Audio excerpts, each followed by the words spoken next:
tem uma reportagem que eu separei, essa aí.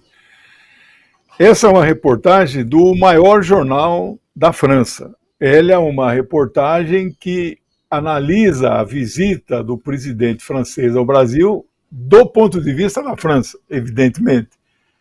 Os jornais brasileiros cobriram com outro enfoque, né? Ainda que os nossos grandes jornais aqui no Brasil não sejam assim tão patriotas e defensores da pátria como a gente espera, né?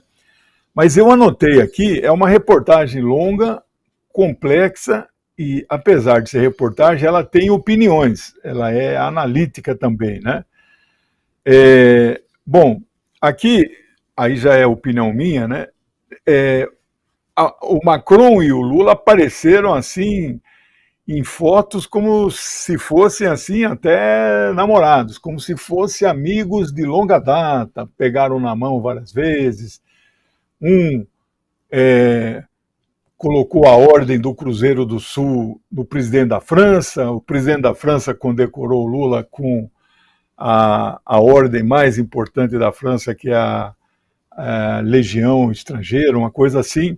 Bem, mas estes salamaleques, beijinhos, abraços, etc., não conseguiram esconder divergências e diferenças. Eu anotei algumas importantes para comentar com vocês, né? A principal é sobre a Ucrânia. O Macron, que tinha planos de meio que puxar o Lula para a posição da União Europeia, né, que não é de apoio à Ucrânia, é de oposição à Rússia, na verdade, né?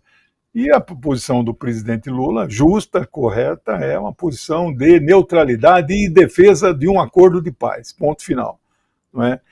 Em relação à questão palestina, eu diria assim que pelo conteúdo da matéria e pelos diálogos que eles deram, as coletivas, eu acho que o Macron se aproximou da posição do Brasil, né, para reforçar a questão da paz, etc. De um modo geral, a União Europeia está defendendo lá o cessar-fogo, a paz, etc., né? Houve uma polêmica.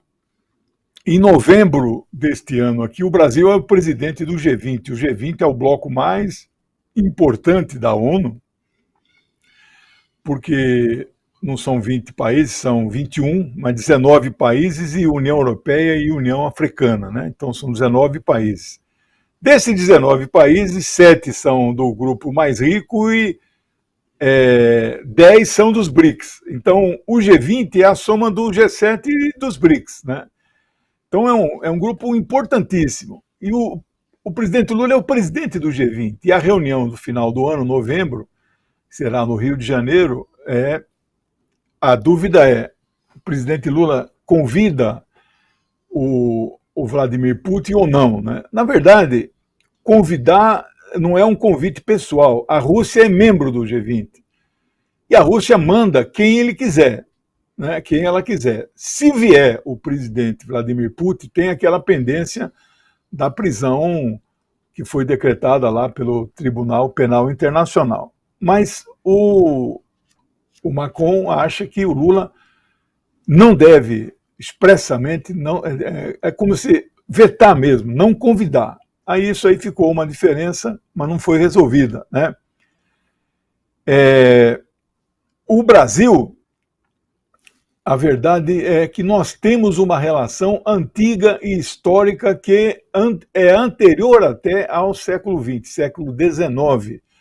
Muitos naturalistas franceses vieram ao Brasil.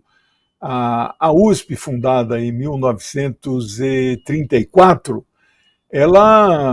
alguns diziam assim que é um departamento francês de ultramar. Tinha um monte de professores franceses que vieram para dar aula na USP. As aulas eram dadas em francês e não em português, né? Então a relação é antiga, né? Muito próxima.